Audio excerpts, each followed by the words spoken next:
The moment Rosalie Edwards stepped off the stagecoach in Tonopah Junction, Nevada, she knew her life as she had known it was over, and the single leather trunk at her feet contained all that remained of the world she had loved too much. It was May of 1873, and the desert heat already shimmered off the dusty main street like liquid copper. The driver tossed down her belongings without ceremony, barely glancing at the young woman whose family had sent her away in shame.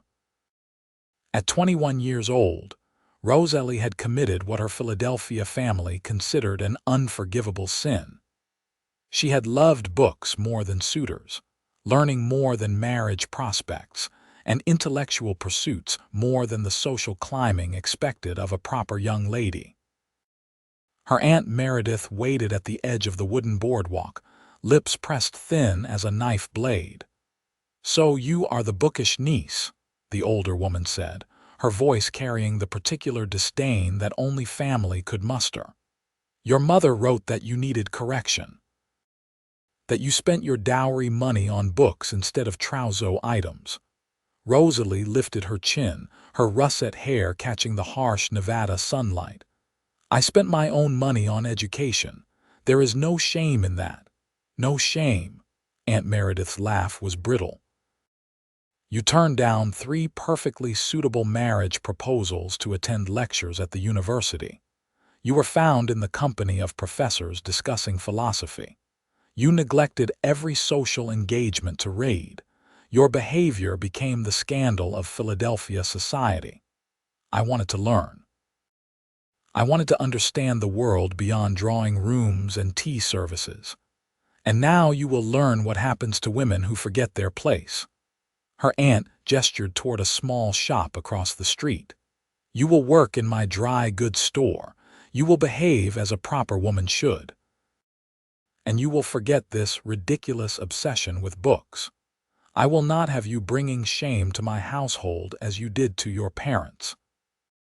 The shop was cramped and stifling, filled with barrels of flour, bolts of fabric, and the endless demands of frontier customers who cared nothing for Rosalie's opinions or thoughts. Aunt Meredith watched her like a hawk, snatching away the newspaper if Rosalie dared glance at it during slow moments. The few books in the store's inventory were kept locked away, as if reading were a contagion that might spread. 3 weeks into her exile, Rosalie felt as though she were suffocating. The mountains surrounding Tonopah Junction seemed to press in on all sides, trapping her in this desert prison where the life of the mind was considered as dangerous as outlawry. She woke before dawn to open the shop, worked until her feet ached, and fell into bed each night too exhausted even to remember the poetry she had once memorized. Then one morning in early June, a man walked into the store who looked like he had stepped out of the wilderness itself. He was tall, easily over 6 feet, with shoulders so broad they nearly blocked the doorway. His hair was dark brown and touched his collar, slightly wild as though he cut it himself with a hunting knife. Muscles strained against his worn flannel shirt, and his hands looked strong enough to split logs or strangle bears. A thick beard covered his jaw, but his eyes were startlingly clear, a deep brown that seemed to take in everything with careful assessment. "Morning," he said, his voice a low rumble that reminded Rosalie of distant thunder. "Need supplies." Aunt Meredith appeared from the back room, her expression shifting immediately into the false sweetness she reserved for customers with money. "Mr. Brennan, what a pleasure. Back from the mountains already, just for provisions," the man said. His gaze swept the store and landed on Rosalie, pausing there for a moment that made her acutely aware of her ink-stained fingers and the smudge of dust on her cheek. "Who is this, my niece from Philadelphia?" "Rosalie, this is Jackson Brennan. He lives up in the mountains, comes down perhaps once a season for supplies." Jackson nodded in Rosalie's direction, a gesture of acknowledgement that felt more genuine than any of the elaborate bows she had received at Philadelphia society functions.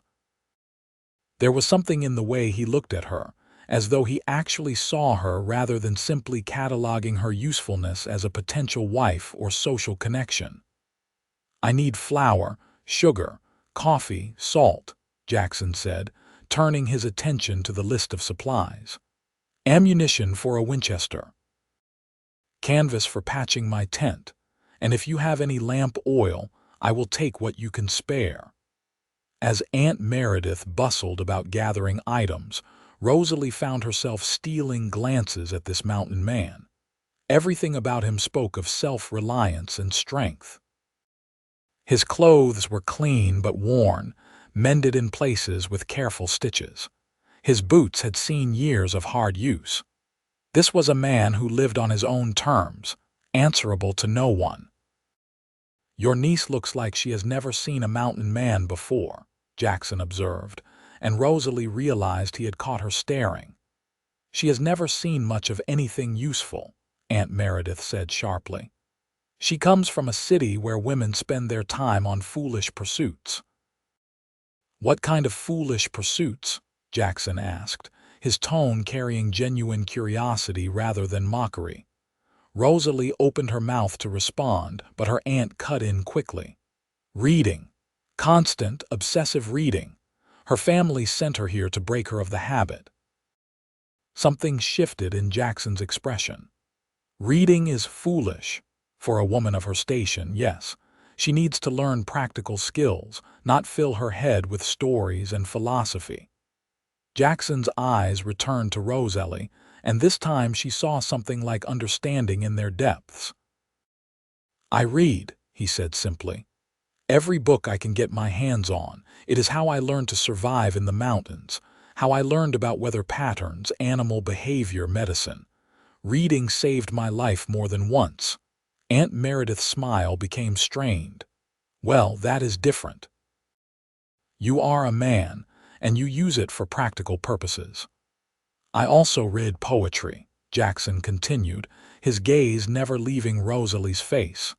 "And history, and philosophy. Seems to me that understanding the world and how people think about it is about as practical as anything else." Rosalie felt her heart hammer in her chest. When was the last time someone had defended her love of learning? When had anyone suggested that her desires were not shameful but valid? "That will be $8, Aunt Meredith said coldly, clearly wanting to end this conversation. Jackson paid, then gathered his supplies. At the door, he paused and looked back at Rosalie. "There is a lending library in Virginia City, about 30 miles north. They have hundreds of books. Just thought you might want to know." Then he was gone, leaving Rosalie standing in the stuffy shop with her heart racing and her mind spinning with possibilities she had thought were forever closed to her. "Do not get ideas," her aunt said sharply. "Jackson Brennan is not for the likes of you. He lives like a hermit in those mountains. No proper woman would consider such a life." But Rosalie was considering it. For the first time since arriving in Nevada, she felt a flicker of something that might have been hope. The days that followed were torture. Rosalie could not stop thinking about Jackson Brennan and his casual defense of reading, of learning, of using one's mind. She found herself watching the door, hoping he might return, knowing it was foolish. He had said he only came down from the mountains once a season. 2 weeks passed. The heat intensified as June wore on. Rosalie felt the walls of the shop closing in tighter each day. At night, she lay awake in her small room above the store, staring at the ceiling and wondering if this was to be her entire life. Measuring out flour, cutting fabric, slowly dying inside while the world continued without her. Then, on a Thursday afternoon when the store was empty, and even Aunt Meredith had retreated to the back room to escape the heat, the door opened and Jackson walked in. Rosalie straightened so quickly she nearly knocked over the jar of peppermint sticks. "Mr. Brennan, Miss Edwards." He removed his hat, revealing hair damp with sweat. "I came to ask you something." Her mouth went dry. "Yes. I have been thinking about what your aunt said, about you being sent here because you loved books too much." He stepped closer, and Rosalie caught the scent of pine and wood smoke, clean mountain air so different from the dust of the store. "That strikes me as about the saddest thing I have heard in a long while." "It is my reality now," she said, trying to keep her voice steady. "It does not have to be." Jackson glanced toward the back room, then lowered his voice. "I am building a new cabin higher in the mountains. Better timber, better view. I have been planning it for 2 years, saving money, gathering materials. Part of the design includes a library, a whole room just for books." Rosalie stared at him, not understanding what he was saying or why he was telling her this. "I know how this must sound," Jackson continued. "I am not a man given to fancy speeches. I live alone, have for 5 years since I came out west. I am not refined like the men you knew in Philadelphia. But I saw something in your eyes when your aunt talked about books. Same thing I see in my own mirror, like losing books would mean losing a part of your soul." "Why are you telling me this?" Rosalie whispered. "Because I want you to come see it. The cabin, the land. The life a person could live up there, free from people who think reading is shameful." He turned his hat in his hands, a gesture that revealed his nervousness. "I am asking if you would consider coming up the mountain with me, just to see it. Then you can decide if you would rather spend your life measuring flour or living free. My aunt would never allow it. I am not asking your aunt. I am asking you." Jackson's brown eyes met hers with an intensity that made her breath catch. "You are past 20, old enough to make your own choices, and I give you my word as a man of honor that I will not compromise you. Separate sleeping arrangements, complete respectability. But I think you deserve to see that there is another way to live before you resign yourself to this." Rosalie's mind raced. This was madness. She barely knew this man. He was asking her to go alone with him into the mountains. Everything she had been taught said she should refuse immediately. But when had following the rules ever brought her anything but misery? "When?" she asked. "Tomorrow morning before dawn. Pack light. We will be gone 3 days. My aunt will be furious. Probably." Jackson's expression softened. "But you will have seen the mountains, and a place where loving books is not a crime seems worth a little fury to me." That night, Rosalie lay awake planning. She could not simply disappear. That would give her aunt cause to involve the law. Instead, she waited until she heard her aunt snoring, then crept downstairs and wrote a note explaining that she had accepted Mr. Brennan's invitation to view his mountain property, that she would return in 3 days, and that her decision was made freely and without coercion. The lie about the purpose of the visit sat bitter on her tongue, but the alternative was watching her aunt burn any chance of freedom before it could take root.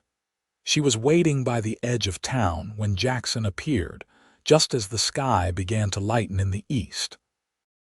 He rode a sturdy bay gelding and led a gentle-looking mare. "You came," he said, and there was relief in his voice. "Did you think I would not? Hoped you would.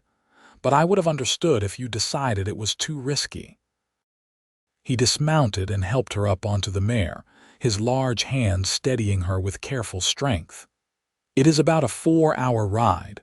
We will take it slow." As they rode out of Tonopah Junction, Rosalie felt as though she were shedding a skin.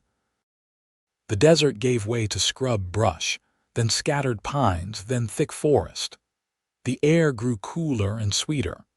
Jackson rode slightly ahead, occasionally pointing out landmarks, a distinctive rock formation, a spring where the water ran cold and pure, a meadow where elk grazed at dawn. He did not press her with conversation, seeming content to let the mountain speak for itself.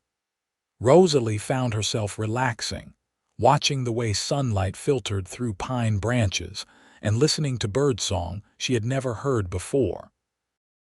This was nothing like the carefully manicured parks of Philadelphia. This was wild and real and achingly beautiful. They stopped at midday beside a stream where the water rushed white over smooth stones. Jackson unpacked food: bread, cheese, dried meat, apples. They ate in companionable silence, and Rosalie realized this was the first meal she had enjoyed in months. "How did you come to live up here?" she asked finally. Jackson took a long drink from his canteen before answering. "I was a soldier, fought in the war, saw things no man should see. When it ended, I could not go back to city life. Too many people, too much noise. I needed space to hear myself think." He gazed up at the mountain peaks visible through the trees. "I worked as a logger for a while, saved money, then bought land up here, built a cabin with my own hands. Learned to hunt, to trap, to survive, and I read.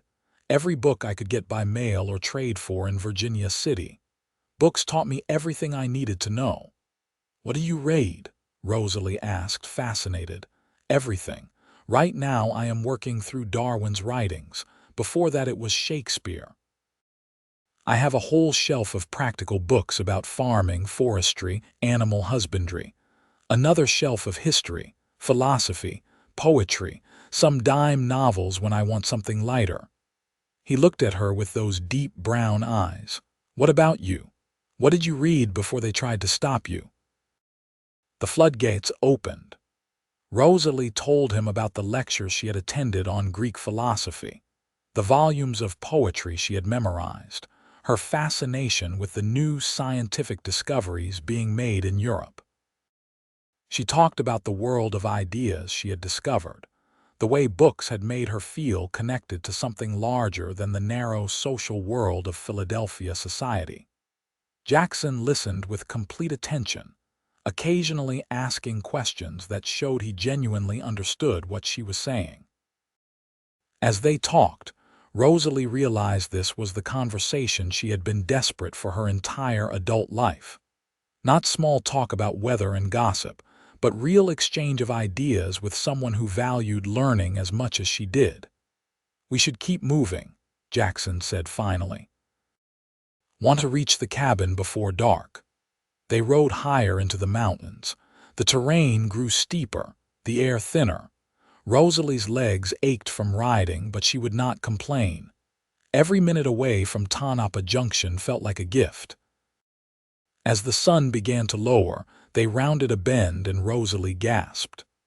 Before them stretched a high mountain valley, a perfect bowl of meadow surrounded by towering peaks. A stream meandered through the grass, and at the far end, nestled against the tree line, stood a cabin. But calling it a cabin seemed inadequate. This was a substantial home, built from honey-colored logs with real glass windows and a stone chimney. A porch ran along the front, and nearby stood a sturdy barn and several outbuildings. "This is yours," Rosalie breathed. "Built most of it myself." "Still working on the new addition." Jackson dismounted and came to help her down. His hand spanned her waist easily, and he lifted her as though she weighed nothing. "The library is in the new section. Not finished yet, but you can see the plans." He led her inside, and Rosalie found herself in a space that defied all her expectations.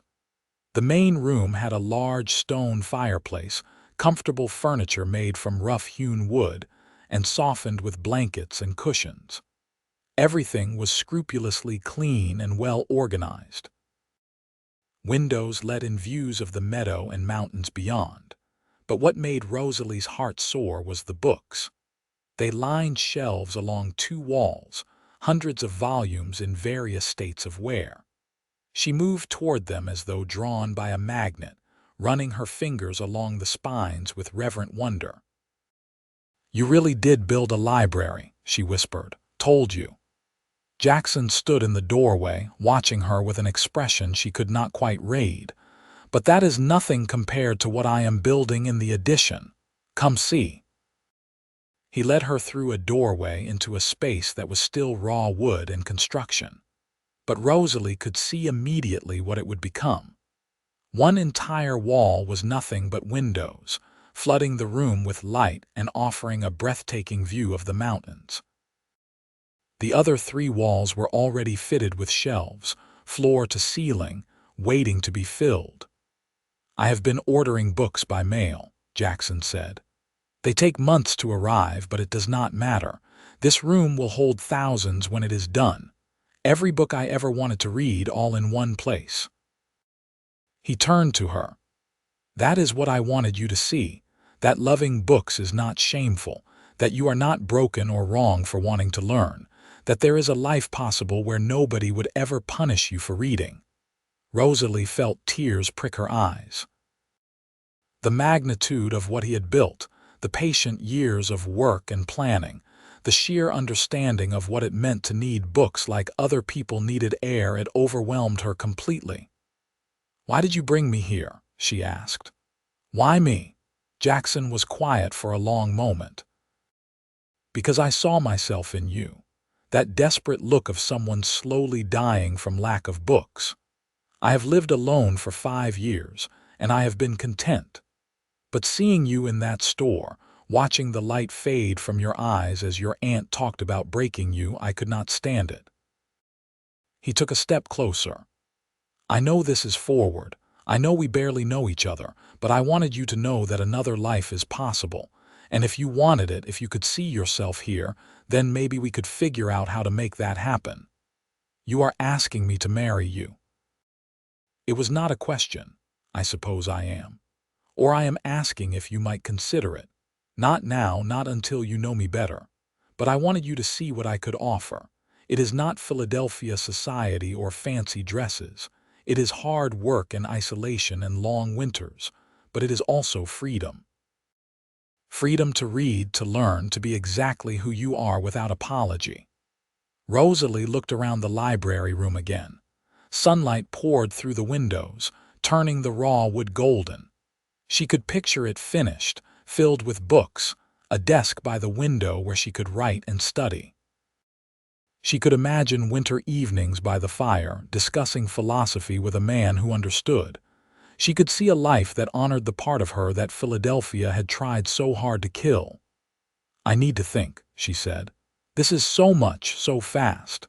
Of course, that is why I said 3 days. Tomorrow, I will show you the rest of the property. You can see what life here really means. Then you can decide if you want to go back to the dry goods store or if you want to stay." That night, Jackson gave her his bedroom and slept in the barn, insisting that propriety must be maintained even here. Rosalie lay in his bed, which smelled of pine and wood smoke, and stared at the ceiling beams, trying to sort through the chaos of her thoughts. Everything she had been taught said this was madness. She had known Jackson for less than a month. He was offering her a life of isolation and hard work. By all conventional wisdom, she should return to Tonopah Junction and make the best of her circumstances. But conventional wisdom had already tried to destroy her once. What did she owe it now? The next morning, Jackson made breakfast over the fire. Eggs from his chickens, bread he had baked himself, coffee strong enough to strip paint. They ate on the porch as the sun rose over the mountains, painting the peaks in shades of rose and gold. "What do you do up here all day?" Rosalie asked. "Besides read, I mean." "Depends on the season. Right now I am finishing the library edition. I tend my garden, hunt for meat, fish the stream. I cut timber and sell it in Virginia City twice a year, which brings in enough money for supplies. In winter I trap, and the pelts bring in more income. I have chickens for eggs, goats for milk and cheese. Been thinking about getting a few cattle next year." He sipped his coffee. "It is simple, but it is enough. More than enough, actually. I have everything I need." "You get lonely." "Sometimes," he admitted. "But I prefer lonely to feeling trapped, and I have my books. They are better company than most people I have met." After breakfast, Jackson showed her around the property. The garden was larger than she expected, carefully tended rows of vegetables and herbs. The barn housed 3 goats, a dozen chickens, and stalls for the horses. Everything was well maintained and organized with the same careful attention she had seen in the cabin. They walked to the far end of the valley, where the stream pooled into a deep pond, crystal clear and cold even in June. They hiked to a ridge where the view stretched for miles in every direction, nothing but mountains and forest and endless sky. Jackson pointed out the boundaries of his land, over 200 acres purchased over years of careful saving. "Could you be happy here?" he asked as they stood on the ridge, wind tugging at their clothes. Rosalie thought about the question seriously. This life would be hard. Winters would be brutal. She would be miles from any town, any society. If she married Jackson, she would be trading one form of exile for another. But this exile would be chosen. This isolation would come with freedom. And Jackson, rough, quiet, book-loving Jackson, was offering her something no one else ever had: complete acceptance of exactly who she was. "I think I could," she said slowly, "but I need to know something first. Why do you want this? You have lived alone happily for 5 years. Why invite someone else into your world now?" Jackson was quiet for a long time, his eyes on the distant peaks. "I saw you and thought, there is someone who understands, not just about books, but about needing space to think. About wanting more from life than what society prescribes.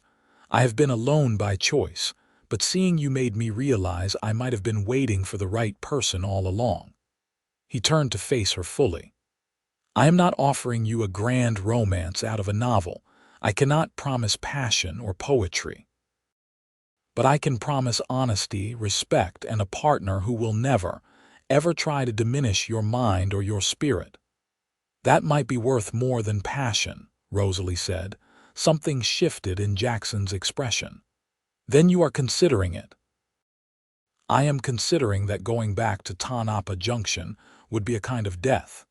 And staying here, even if it is difficult, would at least be life on my own terms." They spent the rest of the day in companionable exploration. Jackson taught her how to identify edible plants, how to read animal tracks, how to tell weather by the shape of clouds. He showed her the root cellar where he stored preserves and the smokehouse for meat. Every aspect of his life was self-sufficient and carefully thought through. That evening they sat on the porch as stars emerged in a sky so dark and clear it took Rosalie's breath away. She had never seen so many stars. In Philadelphia, city lights obscured all but the brightest. Here, the Milky Way stretched across the heavens like a river of light. "Tell me about your family," Jackson said. "What made them send you away?" Rosalie sighed. "My father is a banker, my mother from old Philadelphia society. They had plans for me to marry well, elevate the family's social standing. Instead, I spent my time at lectures and libraries. I turned down a marriage proposal from a state senator's son because he told me women who read too much became hysterical. My parents were humiliated. You turned down a senator's son because he was an idiot. Seems reasonable to me." Despite herself, Rosalie laughed. "My parents did not see it that way.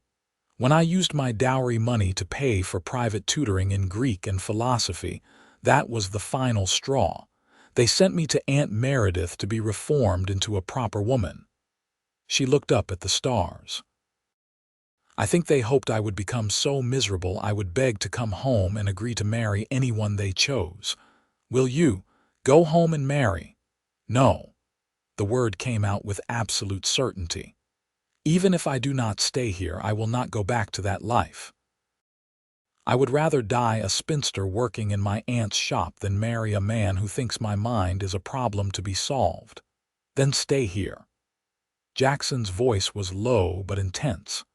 "Marry me instead, not because you have to, but because you choose to, because we could build something real together." a partnership of minds as much as hearts. You do not even know me, Rosalie protested. I might be terrible company. I might be useless at frontier life. I might drive you mad within a month. Or we might be exactly what the other needs. Jackson turned to face her, and in the starlight his features looked carved from stone. I am not asking you to give up anything. I am offering you everything you have been denied. Books, learning, freedom. A place where you can be entirely yourself. All I ask in return is that you share this life with me, that we face the challenges together. Why do you trust me so much? Rosalie whispered. You have only met me twice. Because I see who you are, same way you see who I am. Sometimes that is all it takes, finding someone who really sees you. Rosalie sat with those words, feeling their truth settle into her bones. In Philadelphia, no one had truly seen her. She had been a problem, a disappointment, a scandal. Even the professors she admired had treated her as an amusing oddity at best, a nuisance at worst. But Jackson looked at her like she was exactly right. Like loving books and ideas was not something to be fixed, but something to be valued. Like her mind was an asset rather than a liability. If I stayed, she said carefully, how would it work? I do not know anything about mountain living. I would be useless to you. You would learn. Same way I did. I grew up in Boston, did you know that? I did not know a thing about frontier life when I came west, but I read books about it and I practiced and I made mistakes and learned from them. He smiled slightly. Besides, you would not be useless. You could teach me things I do not know. We could read together, discuss ideas. You could help me finish the library, organize the books properly. And in return, I would teach you everything I know about surviving up here. It sounded impossibly ideal. Too good to be true. Rosalie waited for the catch, the hidden cost, the moment when Jackson would reveal expectations she could not meet. But he just sat there, patient and solid, offering her a future without conditions. I need one more day to think, she said finally. Take all the time you need. We do not have to go back tomorrow if you want to stay longer. That night, Rosalie lay awake again, but this time her thoughts were clearer. She made lists in her mind, weighing every option with the same methodical approach she brought to studying philosophy. If she returned to Tonopah Junction, she faced years of drudgery in her aunt's store, her spirit slowly crushed under the weight of expectations and disapproval. Eventually, she might escape back to Philadelphia, but only by submitting to her parents' demands for a suitable marriage. Either path led to a life of quiet desperation. If she stayed with Jackson, she faced hard work and isolation. But she also gained freedom, books, intellectual companionship, and a partner who valued her mind. Yes, she barely knew him. Yes, it was risky, but what in her life had been safe? Safety had brought her nothing but misery. By morning, her decision was made.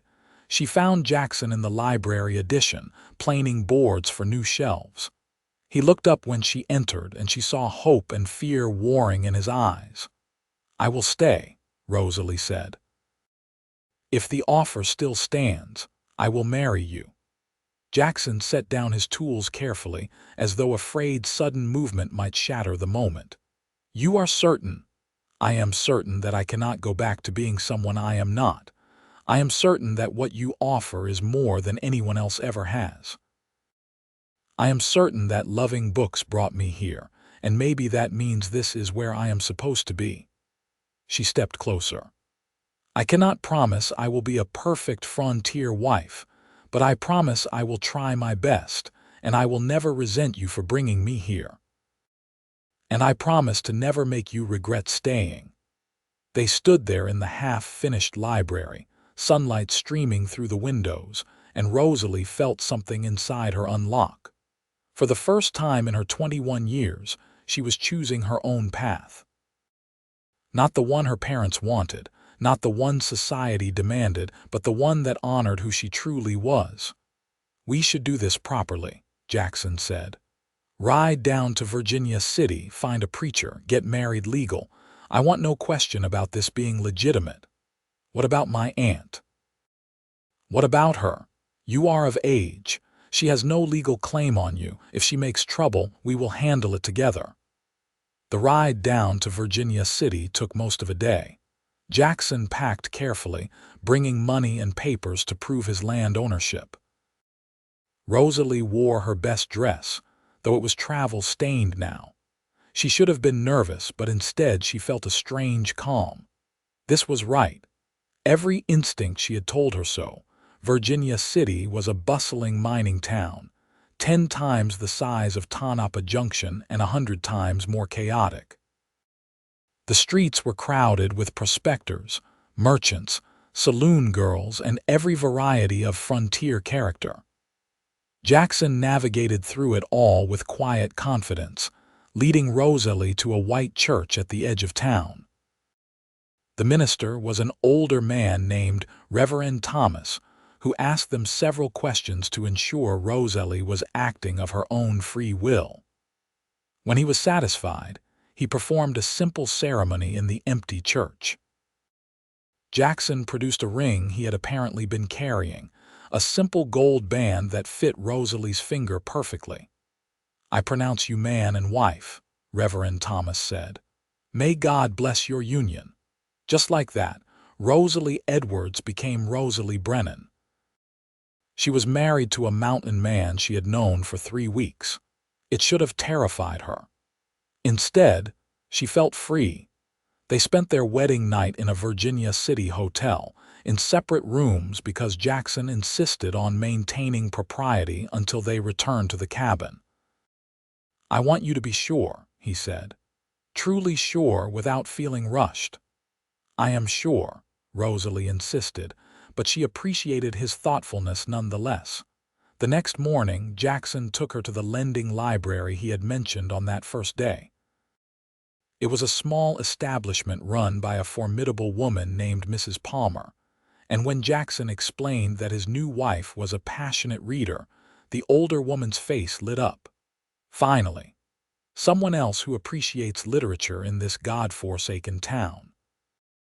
She pressed membership papers into Rosalie's hands.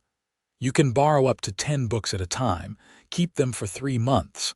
We have over 1,000 volumes and I order new ones every quarter."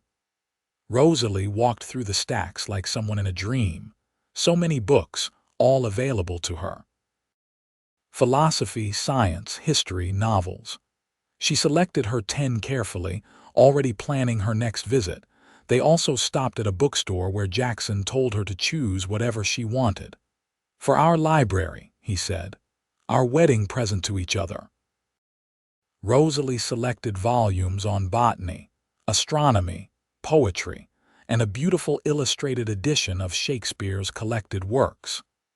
Jackson added books on architecture, forestry, and a new translation of Marcus Aurelius. The shopkeeper looked at them with barely concealed amusement. Rough mountain man and refined city woman, united by their love of books, loading their purchases onto the horses, Jackson grinned at her. "Reckon we will have the best reed cabin in Nevada." "I reckon we will," Rosalie agreed, and they both laughed at her attempt at frontier speech. The ride back to the cabin felt different now. Rosalie was not a visitor but a resident, returning home to begin her new life. The mountains seemed to welcome her, the pine-scented air a blessing. When they finally rode into the valley and saw the cabin waiting, Rosalie felt a surge of emotion she had not expected. This was home now. Truly home. A place where she belonged. That night they lay together for the first time as husband and wife. Jackson was gentle and patient, and afterward, as they lay in the darkness with the sound of the stream outside, Rosalie felt a peace she had never known. "Thank you," she whispered. "For what?" "For seeing me. For building a library. For giving me a life worth living." Jackson pulled her closer. "Thank you for being brave enough to choose it." The months that followed were the hardest and happiest of Rosalie's life. She learned to cook over an open fire, to tend the garden, to milk the goats and gather eggs. Her hands, once soft from city life, developed calluses. Her skin tanned from hours outdoors. Her body grew stronger from physical labor, but her mind soared. Every morning, she spent 2 hours reading and studying. Jackson joined her, and they began a tradition of discussing what they read over breakfast. Philosophy, science, poetry, they ranged across every subject, challenging each other's ideas and building on each other's thoughts. In the afternoons, they worked together on practical tasks. Jackson taught her to shoot, insisting she needed to protect herself if anything happened to him. He showed her how to preserve food, how to read the weather, how to track animals. Rosalie proved surprisingly adept at these skills, approaching them with the same methodical intelligence she brought to books. Evenings were for the library. Together they finished the shelves, sanded and stained them until they glowed. They organized the books by subject, creating a system that would make it easy to find any volume. They ordered more books by mail, and each delivery felt like Christmas. By September, the library was complete. Floor-to-ceiling shelves held over 1,500 books, with room for thousands more. The windows offered views of the mountains, now touched with autumn gold. A large desk sat beneath the windows, where either of them could write or study. Comfortable chairs invited reading by lamplight. "It is perfect," Rosalie breathed, standing in the center of the room and turning slowly to take it all in. "It is ours," Jackson said. "Everything we dreamed of." That night they made love in the library on a blanket spread on the floor beneath the shelves of books. Afterward, lying in Jackson's arms surrounded by thousands of stories and ideas, Rosalie felt a completeness she had not known was possible. Winter came early to the mountains that year. Snow fell in late October, deep and persistent. Jackson had prepared well, with food stored and wood stacked. They settled into a rhythm of indoor life, staying warm by the fire and venturing out only for necessary chores. The isolation that might have driven some people mad was heaven for Rosalie. She and Jackson spent long winter days reading, discussing, thinking. They worked through entire philosophical systems, debating ethics and metaphysics while snow fell outside. They read novels aloud to each other. They studied science and history together, teaching each other what they knew. "I never imagined marriage could be like this," Rosalie said one evening as they sat by the fire, Jackson reading while she mended a shirt. "Like what?" "Like being with a partner in every sense. Not just a husband but a friend, a companion of the mind." Jackson set down his book and looked at her with such tenderness it made her breath catch. "I never imagined having anyone who understood me like you do. I thought I would spend my life alone. I am glad you did not." "So am I." By January, Rosalie realized she was pregnant. She told Jackson on a morning when the world outside was buried under fresh snow and the cabin felt like the only warm place in the universe. His face went through a series of expressions: surprise, joy, fear, then settling into determined happiness. "A baby, our baby. Are you pleased?" "Pleased." "Rosalie, I am terrified and thrilled in equal measure." He knelt beside her chair, taking her hands. "We will figure it out, same way we figured out everything else." The pregnancy progressed smoothly despite the isolation. Jackson rode down to Virginia City in March to consult with a doctor and bring back medical supplies. He read every book he could find on childbirth and infant care, approaching fatherhood with the same methodical preparation he brought to everything. Rosalie continued her studies throughout her pregnancy, finding that her mind remained sharp even as her body changed. She read books on child development and education, already planning how they would teach their son or daughter. The baby came in late June of 1874, on a morning when wildflowers blanketed the meadow. Jackson delivered his own son with steady hands and only minimal panic, cutting the cord and cleaning the baby while Rosalie lay exhausted and triumphant. "A boy," Jackson said, his voice thick with emotion. "We have a son." They named him James, and he was healthy and strong from the start. Rosalie adjusted to motherhood with the same determination she brought to everything else, learning to nurse and care for the baby while still maintaining some time for reading and study. Jackson proved to be a devoted father, wearing James in a sling while he did chores, talking to the baby constantly about everything he saw. "Look, that is a red-tailed hawk. See how it rides the updrafts. And those are Douglas firs, named after the botanist who first cataloged them." "He is 3 months old," Rosalie laughed. "He cannot understand you, but he will. And until then, he is getting used to being talked to like an intelligent person. Nobody ever did that for me as a child. I want different for him."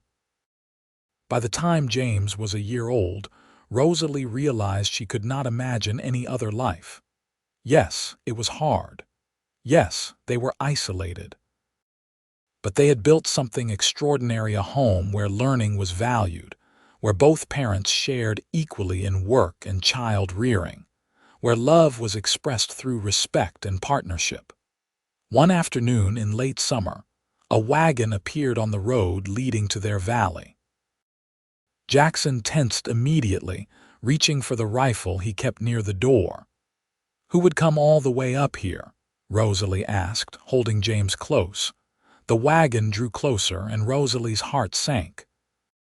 She recognized the stern figure driving, Aunt Meredith, accompanied by a man in a dark suit who could only be a lawyer. "Stay inside with James," Jackson said. "I will handle this." But Rosalie shook her head.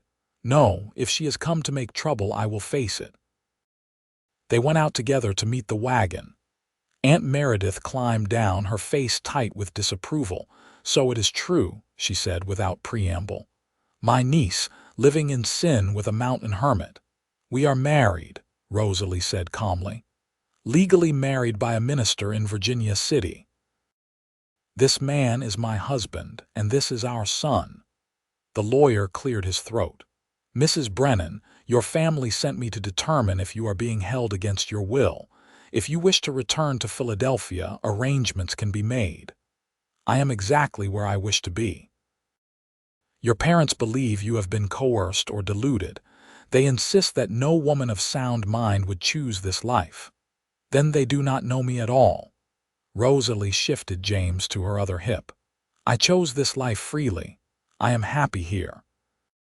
Happier than I ever was in Philadelphia or Tonopah Junction." Aunt Meredith's expression twisted. "Happy, living like a savage in the wilderness. Your mother will never accept this." "She does not have to accept it. I am 23 years old, legally married with a child. There is nothing for you to do here except that I have chosen my own path." "A path that leads nowhere," her aunt spat. "No society, no culture, no proper education for your son." "No society that would judge him for loving books," Rosalie countered. "No culture that would try to break his spirit for being curious. And as for education, he will have 2 parents who value learning above all else, and a library that would rival many universities." Jackson stepped forward, his presence imposing. "I think you should leave now. My wife has made her position clear. You are not welcome here." The lawyer looked between them, then nodded slowly. "I will report to your parents that you appear to be acting of your own free will, Mrs. Brennan. What they choose to do with that information is up to them." "Tell them I wish them well," Rosalie said, "but I will not be returning." They watched the wagon turn and head back down the mountain. Rosalie felt Jackson's hand find hers, their fingers intertwining. "That was your last chance to change your mind," he said quietly, "to go back to civilization." "This is civilization," Rosalie replied. Everything that matters is right here. The years flowed past like the stream through their valley. James grew into a curious, intelligent boy who learned to read before he was 4. Rosalie taught him from the books in their library, while Jackson taught him practical skills of mountain living. The boy thrived in the wild, as comfortable tracking deer as he was discussing literature. When James was 3, Rosalie gave birth to a daughter they named Ruth. 2 years later came another son, Jacob. The cabin expanded to accommodate the growing family, Jackson adding rooms with the same careful craftsmanship he brought to everything. The library continued to grow. Every few months, one of them would make the journey to Virginia City to exchange books and order new ones. Their collection became known among the book lovers of Nevada, and occasionally, scholars would make the long journey to their mountain home to consult rare volumes or discuss ideas with the learned couple who lived in the wilderness. Rosalie never regretted her choice. There were hard times, difficult winters, a summer when drought threatened their crops, the constant challenges of raising children in isolation. But through it all, she and Jackson remained partners in every sense. They continued their morning discussions, still challenged each other intellectually, still found joy in discovering new ideas together. On their 10th wedding anniversary, Jackson built her a desk beneath the library windows, carved from golden oak with intricate details. "For writing," he said. "You always said you wanted to write your own philosophy someday." Rosalie ran her hands over the smooth wood, fighting tears. "How did you know?" "Because I know you, every part of you." She began writing that fall, working on essays about education, freedom, and the nature of intellectual curiosity. Her work would never be published in mainstream journals. No respectable publication would take seriously a woman writing from a mountain cabin. But she wrote anyway, for herself and for her children, leaving behind a record of her thoughts and beliefs. Jackson, meanwhile, had become something of an expert on sustainable forestry. He wrote articles for agricultural journals under his own name, and his ideas about forest management were eventually adopted by conservation organizations. People began to seek him out for advice, and he became known as a man who combined practical knowledge with deep reading and intellectual rigor. Their children grew strong and curious. James, at 14, could discuss Shakespeare with university students and bring down a buck with a single shot. Ruth, at 11, had memorized extensive passages of poetry and could identify every plant and animal in a 100-mile radius. Jacob, at 9, showed a gift for mathematics and could track a fox through snow like a born woodsman. "We did it," Rosalie said one evening as they sat on the porch, watching their children play in the meadow. "We built something real." "We built something impossible," Jackson corrected. "A place where minds and spirits can grow free, where loving books is not shameful but celebrated, where children learn that thinking and doing are not opposites but partners. Do you think they will stay? Or will they leave for the wider world? Does it matter?" We gave them the tools to choose their own paths. Same gift you chose for yourself when you came here with me. Rosalie leaned against her husband, this mountain man who had seen her truly from the very first moment. "I love you. I do not say it enough, but I love you with everything I am."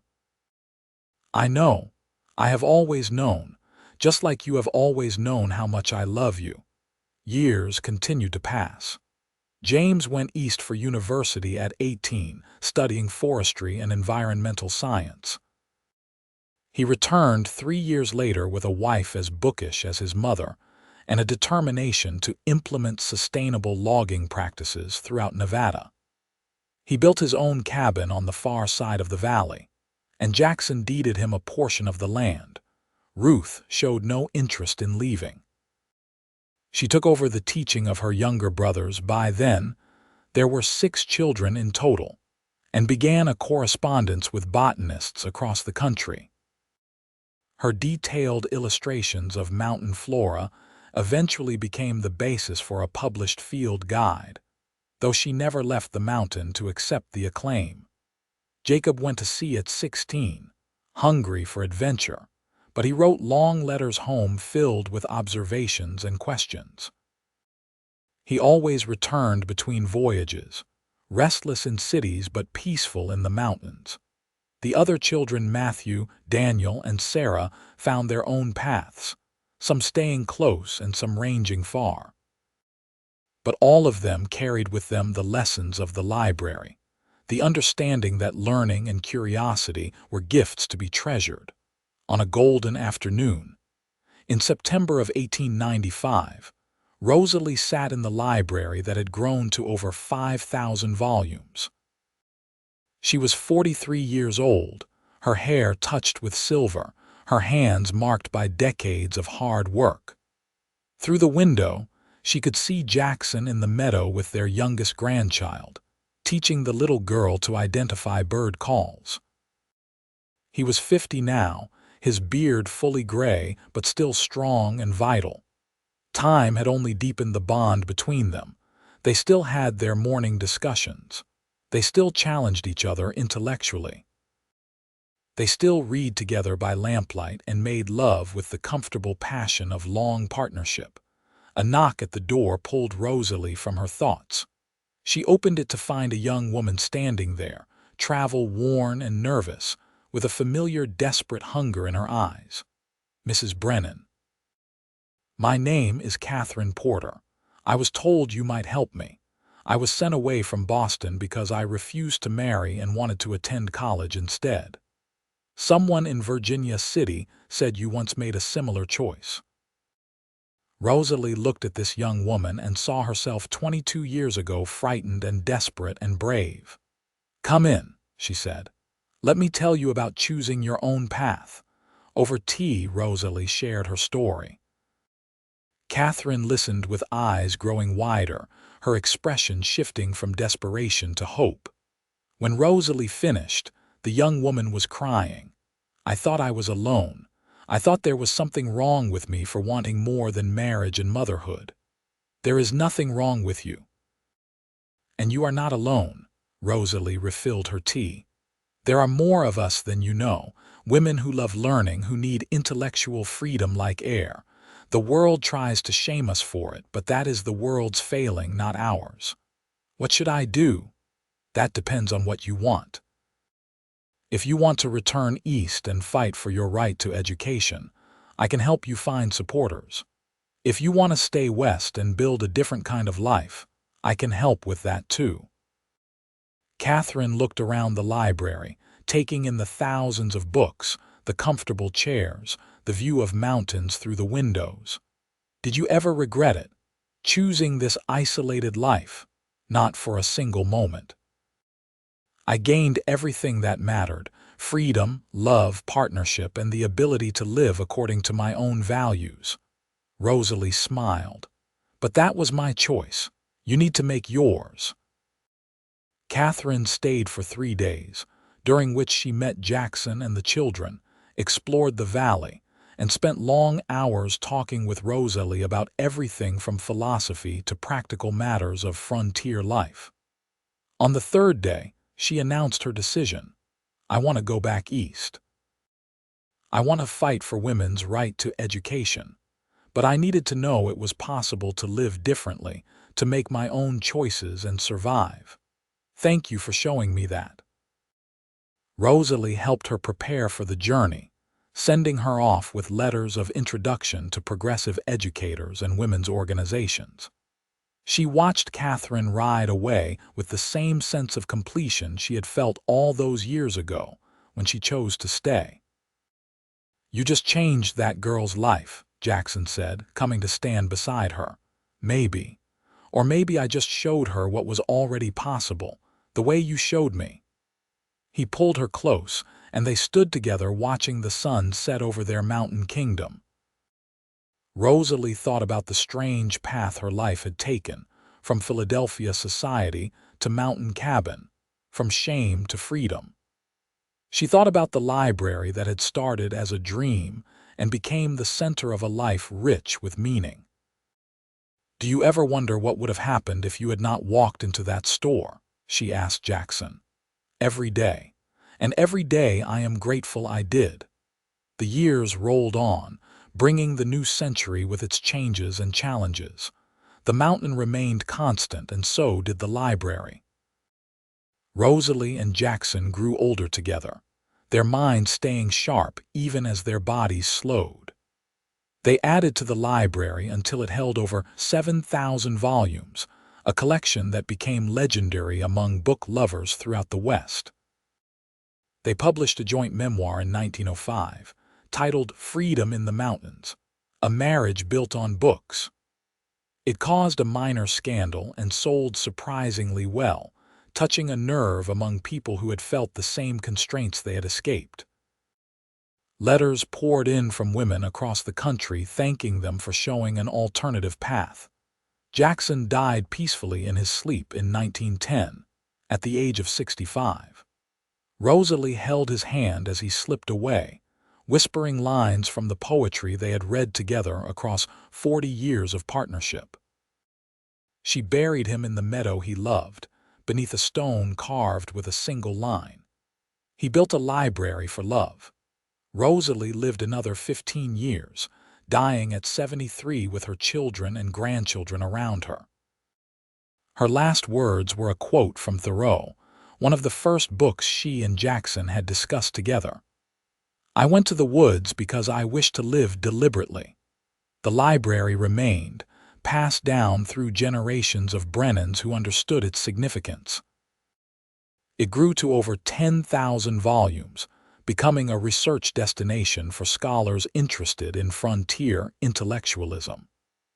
The cabin expanded into a compound, housing various branches of the family who could not imagine living anywhere else. But at its heart always was that first dream, a place where loving books was not shameful but celebrated, a place where a woman who was sent away for reading too much found freedom, a place where a mountain man built a library for the woman he loved, and together they created something that outlasted them both. In 1925, James, now an old man himself, established the Brennan Library Foundation, ensuring that the mountain collection would be preserved and accessible to future generations. He placed a plaque in the main library room, beneath the windows his father had installed so many years before. It reads simply, "For Rosalie, who loved books too much, and for Jackson, who understood that there is no such thing as loving books too much." On summer afternoons, when the light slants golden through those windows and the mountain breeze carries the scent of pine, it is easy to imagine them there still, two people united by books, building a life of freedom and love in the wild mountains of Nevada. Their story became legend, the kind of tale that inspired others to choose courage over convention, love over conformity, and intellectual freedom over social acceptance.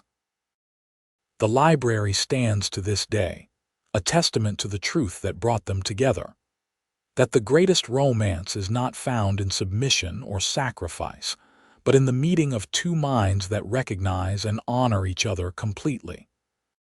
In building that library, Jackson built more than a room full of books. He built a sanctuary for the spirit, a monument to intellectual freedom, and the foundation for a love that changed not just two lives, but generations.